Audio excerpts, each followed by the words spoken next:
What's up mga Lods? This is Master Renz and welcome back sa aking channel.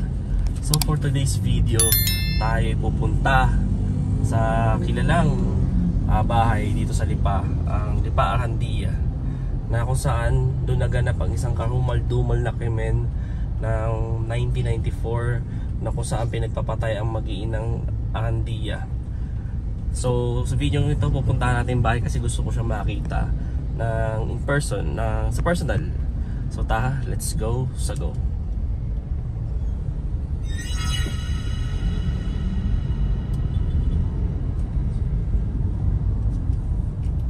So itong area to, madadaanan natin to, malapit tayo sa SM Lipa.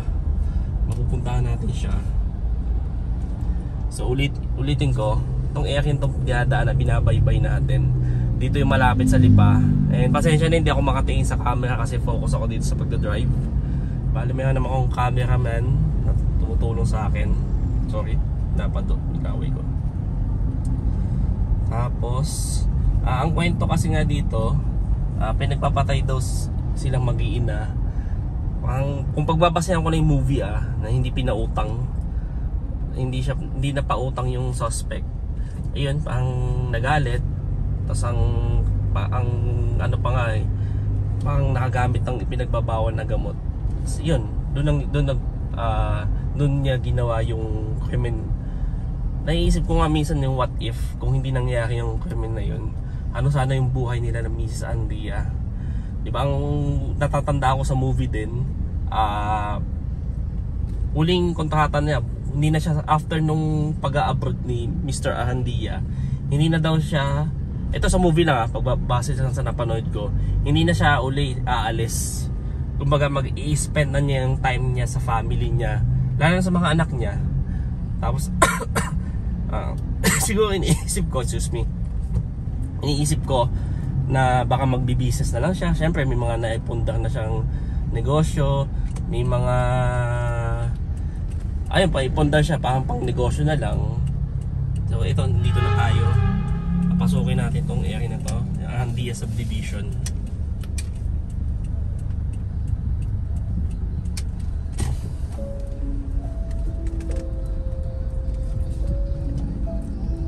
Lubak lang siya eh.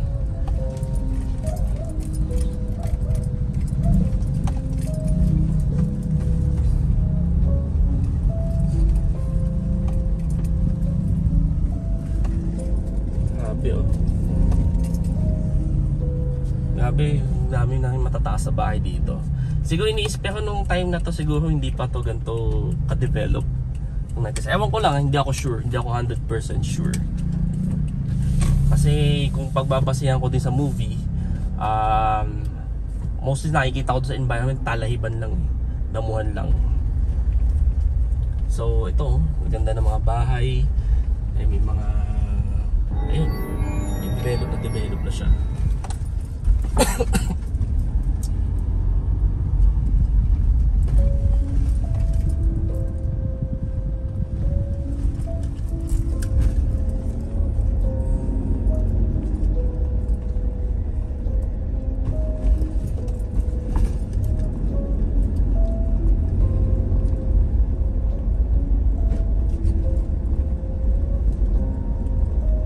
Saan na ba tayo? Malapit na.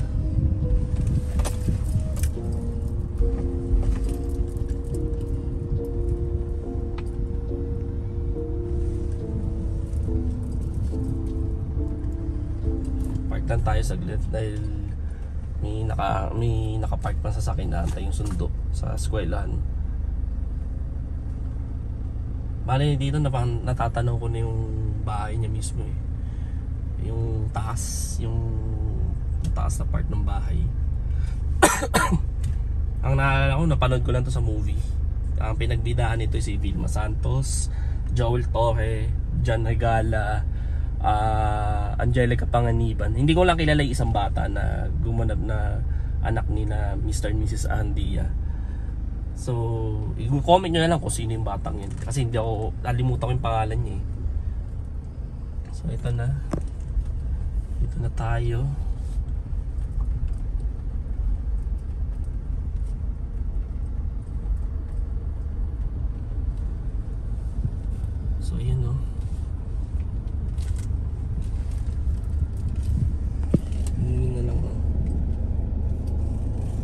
mismong bahay.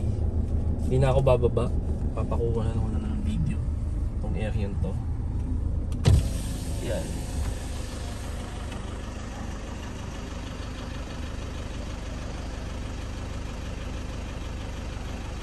Tignan nyo na lang, baka may sumilip. Tignan nyo lang po guys.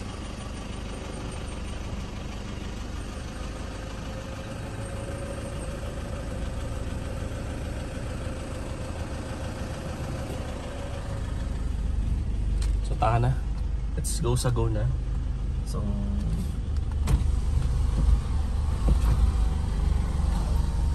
may dumaan na tricycle. So tahan na, let's go sa go na.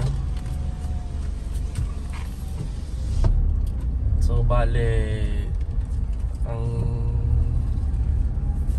nangyari nun so yun, maganda sana kung tutusin, tinitingnan ko yung bahay. May mga what ifs nga ako.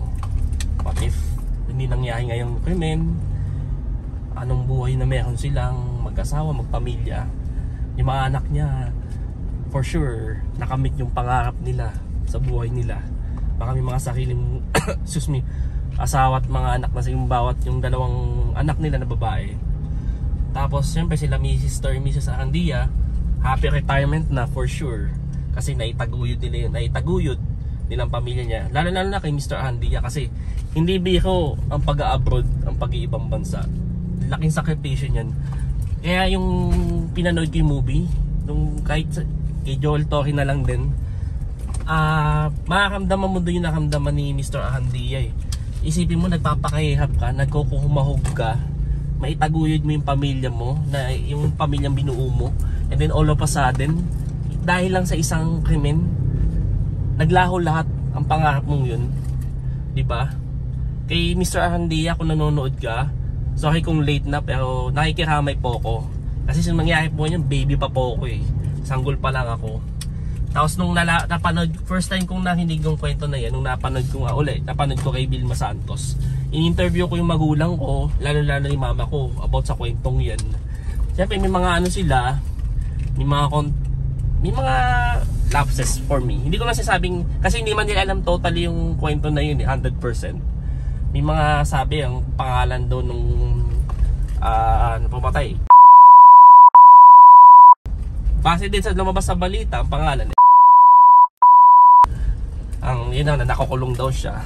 Pero going back sa sinasabi ko kanina, nakakalungkot nga na naglaho lahat ng pangarap ni Mr. Ahandia para doon sa pamilyang binubuo niya. Diba? Saka I think lesson learned to para din sa bawat isa na kailangan mag-ingat tayo palagi. Diba? Sa ano ko na lang din, I hope noon naman sa kilang Mrs. Ahandia, sa mag-ina, I hope na okay na sila, makamit na nila yung peace. Sana matahimik na sila.